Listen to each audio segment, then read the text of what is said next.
بسم اللہ الرحمن الرحیم۔ ریڈیو صدائے حریت جموں کشمیر سے سنیے تازہ خبریں۔ پاکستان اور دنیا بھر میں کل 5 فروری یوم یکجہتی کشمیر کے طور پر منایا جا رہا ہے۔ اس سلسلے میں مختلف سیاسی اور سماجی تنظیموں کی جانب سے ریلیوں، جلسوں اور سیمیناروں کا اہتمام کیا گیا ہے، جبکہ کشمیری بھائیوں سے اظہار یکجہتی کے لیے جگہ جگہ آزاد کشمیر کے پرچم لہرائے جائیں گے۔ مختلف تنظیموں کی جانب سے انسانی ہاتھوں کی زنجیر بنا کر کشمیریوں سے اپنی محبت کا اظہار بھی کیا جائے گا۔ وزیر اعظم پاکستان عمران خان نے ملائیشیا کے وزیر اعظم مہاتیر محمد کے ساتھ مشترکہ پریس کانفرنس میں مقبوضہ کشمیر کا ذکر کرتے ہوئے کہا کہ بھارت نے مقبوضہ کشمیر کو دنیا کی سب سے بڑی جیل میں تبدیل کر دیا ہے، جہاں بھارتی فوج انسانی حقوق کی سنگین خلاف ورزیاں کر رہی ہے۔ برطانوی پارلیمنٹ میں قائم آل پارٹیز کشمیر گروپ کے وائس چیئرمین مارکو رونگی اور تحریک کشمیر یورپ کے صدر محمد غالب نے کہا ہے کہ کشمیریوں کی جدوجہد حق اور انصاف پر مبنی ہے، جبکہ اقوام متحدہ کی قراردادوں کے مطابق مسئلہ کشمیر کا حل انتہائی ضروری ہے۔ مسئلہ کشمیر کو کشمیریوں کی امنگوں اور خواہشات کے مطابق حل کیا جائے۔ مقبوضہ کشمیر میں جموں کشمیر امپلائیز موومنٹ کے چیئرمین محمد شفیع لون کا کہنا ہے کہ کشمیری عوام کو حق خود ارادیت دلوانے کے لیے پاکستان کی کوششیں ناقابل فراموش ہیں۔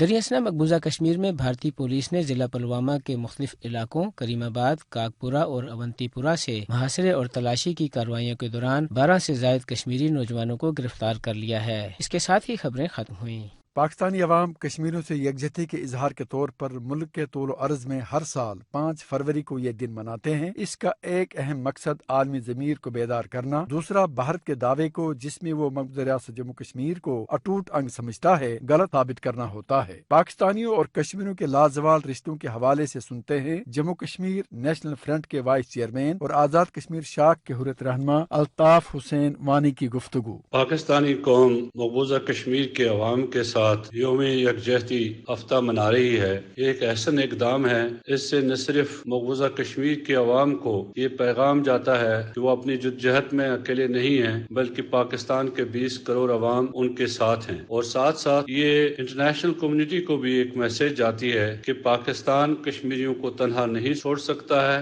اور کشمیریوں کی جدوجہد میں برابر ان کے ساتھ رہے گا۔ ہم مقبوضہ کشمیر کے عوام اہلیان پاکستان اور حکومت پاکستان کے مشکور ہیں کہ وہ ہمارے ساتھ اظہاری یکجہتی کر رہے ہیں۔ ہم عالمی ضمیر کو جھنجھوڑنا چاہتے ہیں۔ کب تک وہ خاموش رہیں گے؟ کب تک وہ ہندوستان کو کھلی چھوٹ دیں گے کہ وہ مقبوضہ کشمیر میں اپنے ظلم ستم جاری رکھے؟ کشمیری قوم اپنے حق خود ارادیت کے لیے اپنی جدوجہد کو اس کے حصول تک جاری و ساری رکھیں گے۔ پاکستان نے یہ تہیہ کر رکھا ہے کہ وہ کشمیریوں کو کبھی تنہا نہیں چھوڑے گا، کیونکہ دونوں لازم و ملزوم ہیں۔ پاکستان ایک جسم ہے اور کشمیر اس کی شہ رگ ہے۔